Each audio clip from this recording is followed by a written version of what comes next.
Okay, so somebody asked me for my tips on dealing with combative patients or residents, and so I thought that I could talk about that since I'm on my lunch break and I'm bored.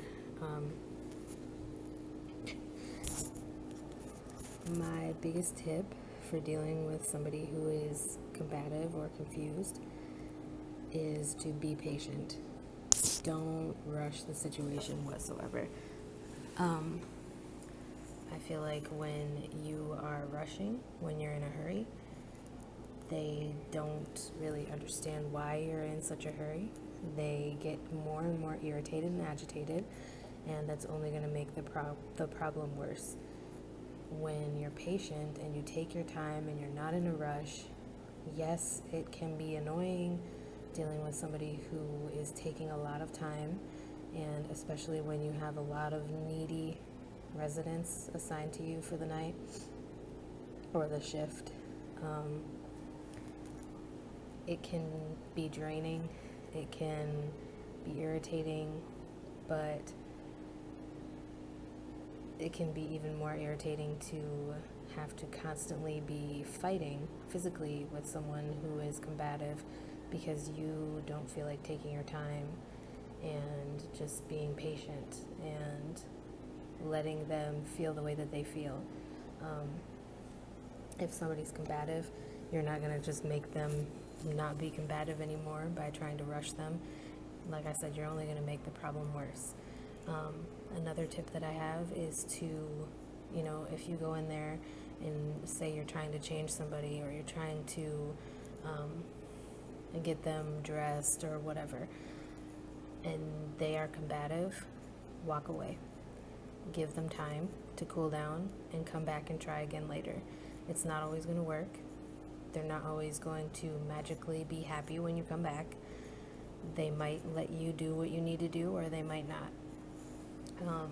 But if you walk away, at least you can say that you tried, and you're going to go back and try again later.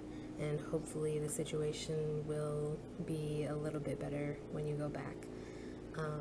Because trying to force somebody to do something, one, they have the right to refuse. They have the right to say no, unless they are in potential for like hurting themselves, or they're wet and they need to be changed. Then you can't really force them to do anything. Like I said, they have the right to say no. But if that doesn't work, if they're still combative and upset when you go back the second time, I would say get somebody else to go in there. Get one of your coworkers to go in there, or maybe the nurse, maybe somebody who is more familiar with this resident, somebody that the resident can recognize. I feel like that makes it easier because they're like a friendly face, and the resident or patient thinks of you as the bad guy. So maybe by throwing in this person who the resident is familiar with, maybe it's kind of like good cop, bad cop. You can be the bad cop, let this other person be the good cop. It might work and it might not. It just all depends on like how you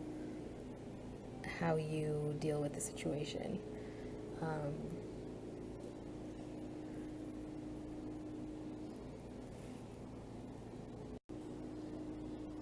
Sorry about that. I had a resident come into the room and I didn't know if she was gonna say anything or ask me for something, so I had to stop the video.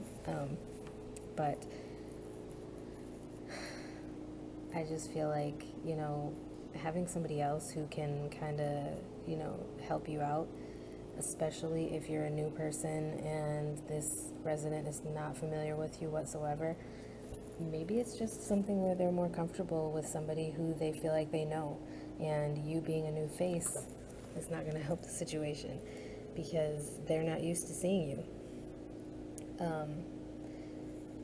I just feel like dealing with patients, it can be pretty difficult sometimes. People have a mind of their own. people can be very strong-willed and defiant, and they have the right to be that way. Just think of it as if you were in the hospital or a nursing home, would you want somebody trying to tell you what you had to do when they wanted to do it and not when you wanted to do it? It's kind of a situation where you have to like put yourself in the shoes of that resident and not really take anything personally. I never take anything personally. I learned that right off the bat. Never take anything personally, because people have their bad days. Everybody does. And you can't really take it personally if somebody doesn't want you to take care of them. Just go let the nurse know and, switch out that person for somebody else with another CNA. It's easy to do something like that instead of like having your whole shift just absolutely suck because you have to deal with this person who doesn't want you to have anything to do with their care. I don't know. That's pretty much all I can think of to deal with somebody who's combative. I would say my number one tip for caring for a combative patient is make sure that you are safe.